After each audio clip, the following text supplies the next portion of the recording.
session of CaN, Gallant Current Affairs and News Analysis.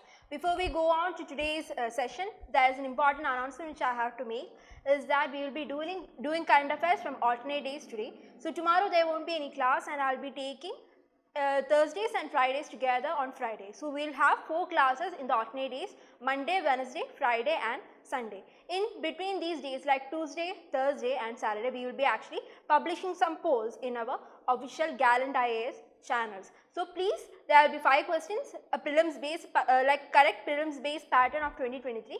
So please be aware that you come and attend those polls. That polls will be published every time in the lunch break like 1 o'clock. So please be present at that time. It will be dealing with the prelims questions of that days onwards. So now moving on to today's topic, I have with me about 7 topics today. Bharat replaces India in G20 initiative. Now the implications of expansion of the grouping BRICS. Then we have decoding the Nyaya Sanhita bill. Laws governing forest of Northeast. ASEAN, it has been in news, so you need to know the basics of ASEAN, FinTech and ecocide. So these are the 7 topics we will be dealing with today. So if you are looking, Bharat replaces India in the G20 initiative. There has been a growing debate recently between the opposition parties and the present parties. So you should know if there is any implication related to India being replaced by the name Bharat. So if you are looking, the issue is that what the opposition and the other people are bringing is that they have brought forward 2 issues. Is the government actually planning to change India's name to Bharat in the upcoming special session of the parliament? Or is the government taking this as a step towards Hindi imposition in the country? Now if you are looking into our constitution, the very first article, Article 1, it states that India, that is Bharat, shall be a union of states, which indicates that India can't be called India as well as a Bharat. There is no problem interchanging the namings like India and Bharat. So as per the Article 1, the Bharat replaces India is actually not a problem and not something which we can accuse the government of. Now, let us look more deeper into this. So you see, there has been a lot of debate even since the constitution of the Constitutional Assembly. There has been a lot of debate going on. What will we call India? Do we call India as India or Bharat or Hindustan or Bharatvarsh, or even do we call India as USSI, which means Union of Socialist States of India. But finally it was actually resolved and said that India can be called as India and Bharat. As per the Article 1, India, that is Bharat, shall be the union of states, where India and Bharat both are mentioned together, which we can say that if we use India or Bharat, both are accurate and that is not an accusation upon the government. Now in 2015 there has been a case which has been handled by Justice Thakur. There has been an introduction of PLI by some person to call India as Bharat in all the communication. Now this PIL has been rejected by Justice Thakur, stating that you can actually put forward better PIL which is actually relevant for the socio-economic conditions in India, and he actually rejected this particular PIL. This PIL was rejected. Supreme Court stated that people decides what should be India named or should India be replaced by Bharat or not, and SC can't issue a directive to the central government for the central government to do the same as well. So that has been done in the 2015 PIL that has been handled by Justice Thakur. Now coming to 2020, again a certain petition was actually filed in the Supreme Court, now handled by Justice Bobde. The same petition, but what the justice here he did is that he actually converted this petition into a representation and he actually gave it to the Ministry of Home Affairs without actually particularly taking any action. So he didn't take any action, he converted the petition into a representation and handed it out to the Ministry of Home Affairs. Thus, now we can actually say that India can be called as Bharat in any public perspective. Now, in all the invitees that has been sent out to all the chief ministers of India for attending the G20 summit, the name India has been changed to Bharat. That is also okay. But the real question is, can we actually repeal the word India from our constitution? So like if we need to, like repealing the word India from our constitution is equal to amendment of the constitution. So we need to amend the constitution article by article 368. But the term India is there in a lot, like President of India, the Prime Minister of India, like in many articles, like the India comes and goes. It is just not restricted to Article 1 alone, where the name India is actually made. So it will be a whole lot of like amendments if we actually have to repeal the name India and fully convert India to a Bharat. So that is what the entire article has been dealing about. Now this is an issue that happened today, like yesterday and today. So we can actually see more further updates in the coming future. Now moving on to our next article, we have the implications of the expansion of BRICS. So before we go to BRICS, we can actually talk about the post-World War II era, where there was a Britain's Wood initiative which actually led to the creation of World Bank and IMF.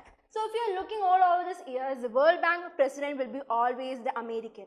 The IMF will be always, the managing director will always be a European. Now the Western, both institution has been actually dominated by the West. Particularly if you are talking, it has been always dominated by America and European Unions.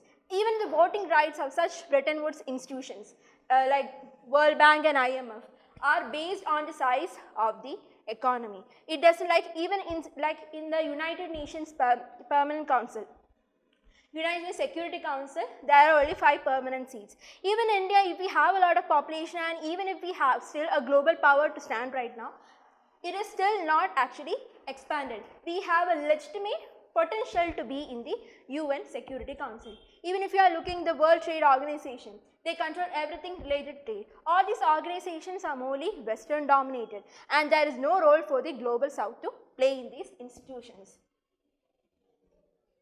So if you are looking further, the BRICS we know, as we know, the BRIC, BRI, first there was no South Africa. The BRIC institution was actually created in 2009 and later it was expanded to include South Africa in 2010. We have actually it is actually reported that there was about 40 countries who showed interest in joining BRICS. About 22 of them has actually formally submitted applications so that they can actually join the BRICS. Now you know in the Johannesburg summit recently happened, 6 new members has been actually added. You can say like Iran, Saudi Arabia, UAE, Argentina, Egypt and Ethiopia are the 6 new members who has been added into the BRICS organization. If you are looking into the achievements that the BRICS has made, it particularly focuses to 2014 they have actually created new development bank. They actually give funds for developing projects in India and they have actually already financed about 96 projects which is valued at about $33 billion. So they have actually given out 96 projects worth of $33 billion and they want to actually 8 projects in the developing nation. Now this new development bank was created as a parallel for the IMF which is actually dominated by the Western nations. As I have told you, the 6 new members. Now, the BRICS actually constitute about 46% of the world population and 37% of the global GDP, including all the 11 members. There was 5 members, now it's 11 members. So, the contribution of all these nations, it has actually an increase in the world population and the global GDP.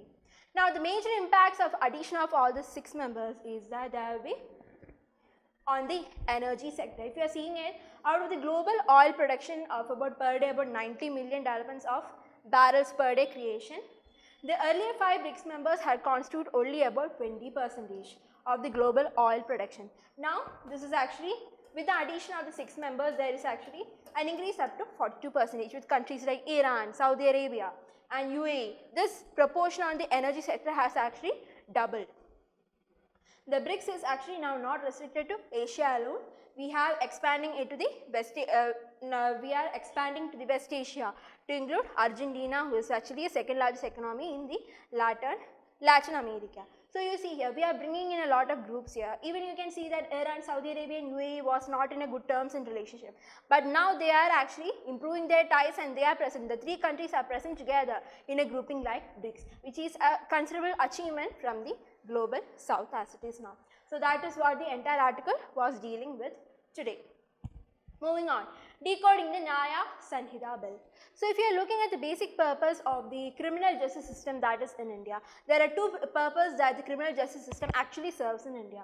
The one is to reform the offender. If a person has committed crime, he is actually expected to reform in the jail and then come out as a new person who could actually take up new initiative. The other thing is deter others from committing a crime. If a particular person has done a crime and he is sent to jail, this will be actually a deterrent for the other person that if you commit the same crime, you will go to jail and you will actually face that kind of persecution. So there are 2 purposes or 2 to purpose or basic purpose for the criminal justice system. But this particular IPC and criminal procedure code that we had was developed in 1860s by Lord Macaulay.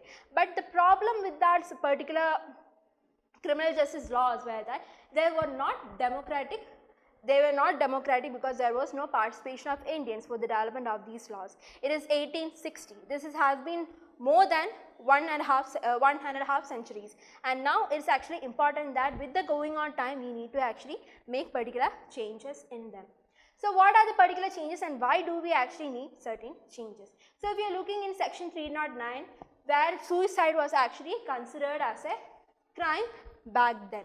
If you actually succeed in doing a suicide, it's okay. You won't be persecuted. But if you fail in doing a complete suicide, you will be actually persecuted as a criminal. In 2017, Mental Health Care Act actually stated that such suicide victims should not be actually treated as criminals. They should be actually given the proper care so that they could actually revive back into life. Now, section 497, which talks about adultery. It states that if an outsider is actually having sexual relationship with the wife without the consent of the husband, then the outsider will be prosecuted in the name of adultery.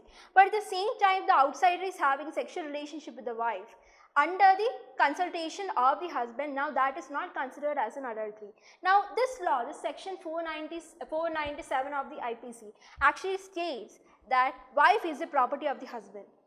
That the husband can do anything with the property that he uses. Like even if the outsiders has sexual relations with her or not without the consent of, such is actually mentioned in the act of section of 497 in the adultery section. For that there is an important judgment. Supreme Court has given out in the Josephine Shine versus Union of India judgment that adultery is no longer a crime. Section 497 cannot be used to criminalize an outsider, and adultery is ground for divorce, but that cannot be actually criminalized. That is actually mentioned in the Joseph Shine versus Union of India. Also section 124A, you know, the sedition law, which has been in use for a lot of time. How? It is actually violating the freedom of rights and expression. That is also mentioned. So you remember three sections, section 309, 497 and 124A, which you can actually give out as examples if when you are writing the mains answer. And how are the colonial laws like infringing the fundamental rights. Now, there is two kind of key terms which you need to know from the article. There is substantive law and procedural law. In a substantive law, like it looks into various offences and crime and then prescribes into a particular punishment. Now it looks in the case of crime or this rape or murder, there is actually some kind of reference or some act that actually deals with it. So the punishment is based on that. Now, you have the procedural law which actually talks about safeguard against enforcement agencies. That is actually mentioned in the procedural law here. So if you are looking the second bill actually talks about some of the changes here. Now so let's look at some of the changes. The entire life cycle of a case is to be actually digitalized.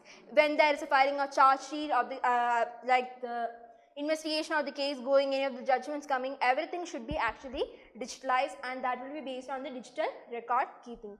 Also, mandatory video recording of everything. If you are actually even going to a crime scene, then you have to actually mandatorily record the video of all the evidence, and because of this no person can actually plan a case, evidence against the accused or the person. So, mandatory video recording is also actually mentioned. Sanction for prosecution. The government has about 120 days to actually grant sanction. If like before this there was no time limit given, because of it the government can actually extend or like sit on the sanction for a lot of time. But if this in this 120-day period the government has to grant sanction, or else it will be automatically sanctioned.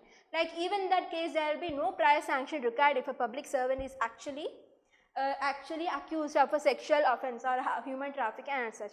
That is also actually mentioned in the second bill. But the issue here is that certain key elements like the marital rape is actually not closely addressed in these kinds of bill. Now in this marital rape it shows that if the wife is less than 15 years of age, even with her consent, if the married husband actually has sexual relation with her, that is considered as a rape. For above 15 years of age, that is actually not considered as a marital rape. Even if she doesn't give her consent, that is not considered as marital rape. Now these are actually not duly addressed in the case of this new bill that has been given out. So that is entirety what the article is dealing about. You need to remember some sections which are not duly addressed and why there is a need to change. Then there is two key terms that is actually mentioned in the article and some of the important changes associating regarding the new laws and the shortcomings that has been mentioned in the article. Moving on, we have laws governing forest of northeast.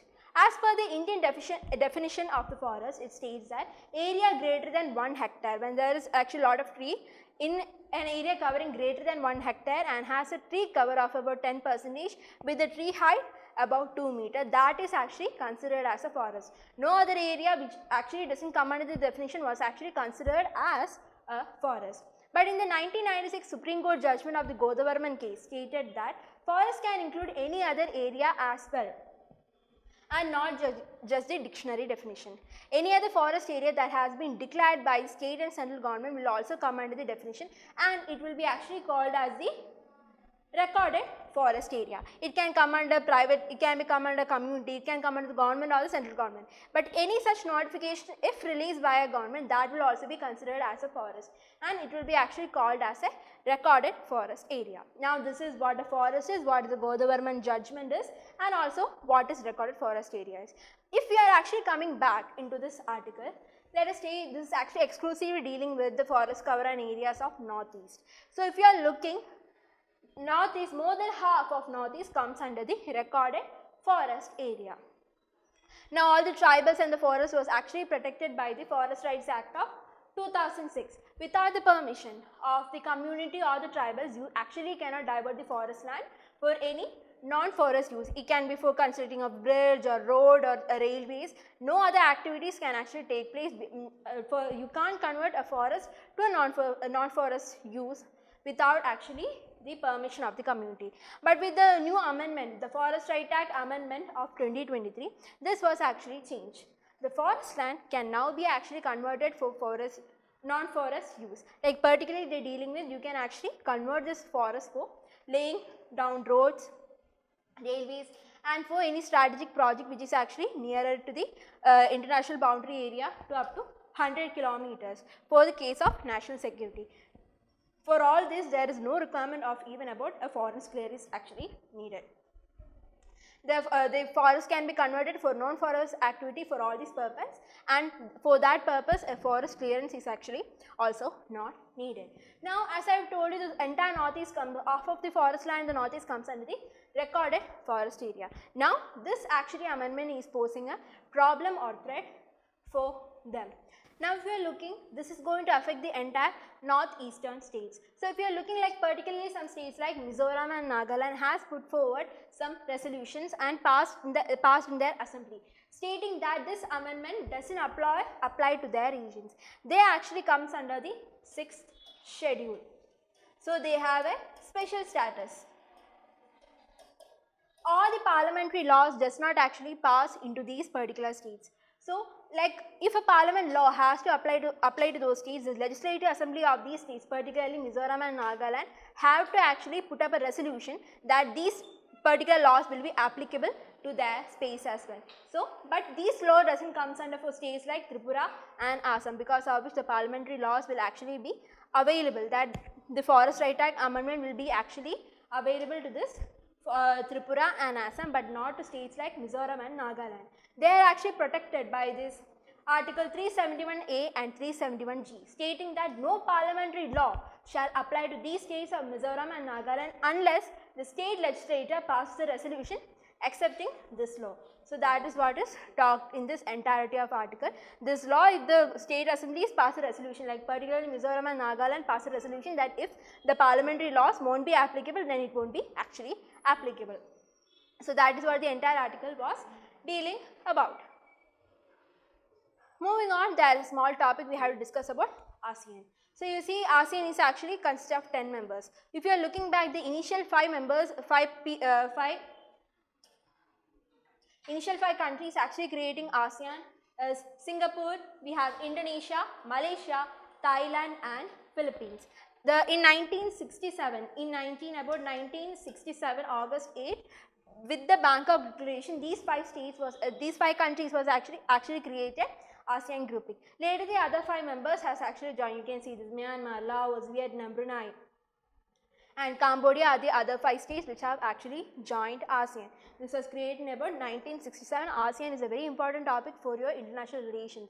India-ASEAN has a particular very good relationship, but there are also like problems with the free trade agreements between India and actually ASEAN. So that is something which you actually more look focus into. So in this particular article what they are talking about, in 2026 Myanmar would be actually the president of ASEAN, but with the ongoing military coup and such, because of which Myanmar will not be actually allowed to take that presidency of ASEAN in 2026. So that is a small detail updation of this article on ASEAN. Moving, we have FinTech. So in the recent, our Financial Minister Nirmala Sitaraman has actually called for a collaborative efforts in FinTech. She has stated that like some reasons like drug mafias, tax havens, round shipping, tax evasion and also cyber cryptocurrencies are actually a threat for the financial systems. So she is telling that financial tech institutions in India to invest heavily to protect the user's data and financial transactions. So that is what the Finance Minister Nirmala Sitaraman has actually stated in this article. The fintechs in India are actually enhancing financial inclusion and influencing India's financial ecosystem, and the minister actually adds. So with all the ongoing threats for the financial inclusions and financial system, fintech can actually play a huge role in actual development of the financial economy of India. So that is what the financial minister has been stating about. The article also mentions about a key fact. As per the BCG metrics report in lending, like compared to the fintech companies, now they provide credit to up to about 36%. Compared to the other traditional banking systems in India, they are only providing 22%. The recent fintechs are actually providing credit to about 36% share what they have. So that is also has been mentioned in this article. Now if you are looking into what is fintech and how is fintech developing in India, fintech is basically financial technology. Now this is actually use of technology to actually enable more banking experience and make financial inclusion within the country. Now these are actually used to describe new technology that seeks to improve and automate the delivery and use of financial services in India. It can include technological innovation in the financial sectors like the retail banking, investment, cryptocurrencies and such are actually included under fintech as well. So what is the significance? It can actually promote financial inclusion in India. Now you see with the traditional bank system, majority of the people of India may not have a bank account. So in order to achieve financial inclusion, fintech is actually necessary so that they can actually bridge this gap. Finance for MSP. You know MSP actually contribute 50% of our GDP. But there is a credit gap about $400 billion. So that can be also patched up by the fintech companies. Now, improved customer services, more convenience, personalization, more transparency also can be provided by these kind of fintech companies and such. So, how is India growing this fintech? How is this fintech actually driven by government initiatives? Like there is Jan Dhan Yojana, by which it is one of the world's largest financial inclusion initiative, by which there is more inclusion of people in this financial sector. Now we have India Stack. It's a platform where all the government, business, startup, developers, everybody utilize the digital infrastructure. Now we have the UPI. It's a success because most of you even have operating UPIs, by which it's actually linked between the bank accounts, and it is developed by National Payment Corporation of India. The UPI with over 338 banks presently recognized under the platform has recorded more than 6.28 billion transaction worth 10.62 lakh crore. So that how the transaction has been actually recorded in UPI. Now you have the digital rupee. In yesterday's class I have told you about the CBDC, electronic version of cash, that is actually available. So these are some methods by which we are actually promoting the fintechs in India. Now we have the last topic, ecocide. Now this is a very important key topic. You can actually expect direct questions from this. In 2021 question paper we have seen like some key terminologies that has been asked by the UPSC, like greenwashing and such. So such a terminology is what ecocide is about. So if you are looking into this article, ecocide, if you are looking what ecocide is, ecocide refers to willful and extensive destruction, damage or harm to the environment. It could be also harm to our humans, including ecosystem that actually results in severe and long-term consequences. That is a willful damage of the environment. That is called as ecocide. Now, if you are actually stating example, the newspaper article also states some examples like use of Agent Orange by the US military during the Vietnam War. It is a kind of herbicide which actually affected both the ecosystem and humans. Use of Agent Orange, which is an herbicide in the Vietnam War. Then Novakharskov Dam collapse. There was a reason in 2023 where due to the Russia-Ukraine war, there was a collapse of the dam in 40 regions in Ukraine. This actually resulted in oil spillage and release of toxin into the Black Sea. Now, proposed Maya train project. This Maya train project is in Mexico. It's also called as the mega project of death, which actually affects a lot of community, environmental impact, the wildlife there, the ecosystem there. So that has also raised some concern. So there are 3 examples which the newspaper article has actually given us about the use of Agent Orange, about the dam collapse and Maya train project in Mexico. So a lot of countries are actually thinking about criminalizing these. The countries, several countries including the Mexico, are considering ecocide as legislation to criminalize environmental damage that harms the human, animals and other plant species. Now, the term is actually coined by 1917 by a biologist called Arthur Galson, and then it has been in use for a long time. So that is something what ecocide is about. Then it has been actually given legal status in about 11 countries, and many more countries are actually thinking about legislating ecocide. Then European Parliament also voted unanimously to enshrine ecocide in a law. It is actually aimed to provide legal protection of the environment itself, so that the environment has a legal protection through this ecocide and such. Ecocide laws can hold individuals and corporations accountable. So if you damage, if a corporation or an individual damage, they will be actually held accountable. Equalizing ecocide with war crimes changes the perception of nature's value, recognizing ecosystem worth in their own right. That is actually a symbolic impact regarding with ecocide, and India is still actually considering and is not fully embraced ecocide in the present laws which India has. So it's an important terminology which you actually need to consider.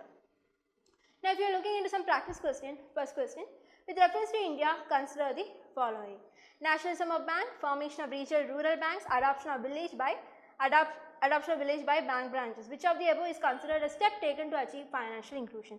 So if you can read through this article, like this was a 2010 question, all the 3 actually comes into as the financial inclusion. All the 3 statements: nationalization, formation of regional rural bank and adoption of village by bank branch. So with reference to the term as greenwashing, this is a question which I have told you about in 2021, where they asked a direct question regarding terminology. Conveying a false impression that a company's products are eco-friendly and environmentally sound. Non-inclusion of ecological environmental costs in the annual financial statements. Ignoring disastrous ecological consequences while undertaking infrastructure development.